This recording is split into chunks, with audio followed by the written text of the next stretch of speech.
今日去台北行象山，先坐捷運去到象山站2號出口，沿住公園向後行。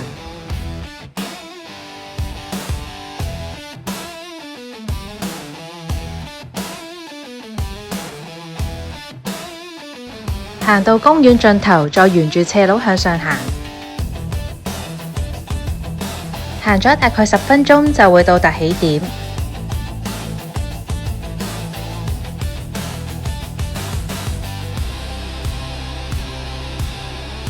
梯級主要係石級，所以好好行。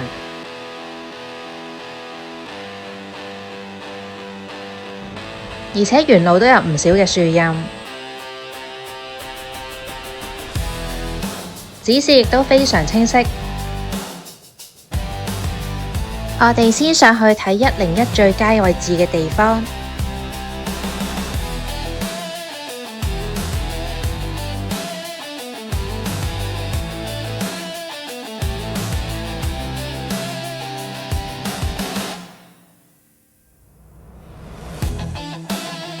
估唔到呢個象山都有個標高柱。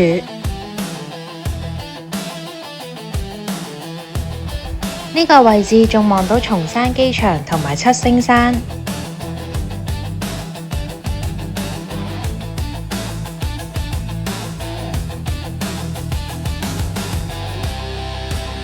呢度亦都可以欣賞到日落，或者觀看101嘅跨年煙花。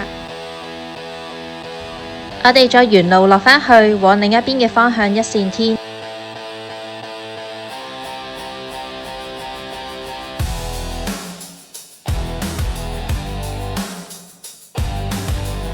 呢度最窄嘅位置，僅僅只係夠1個人行過。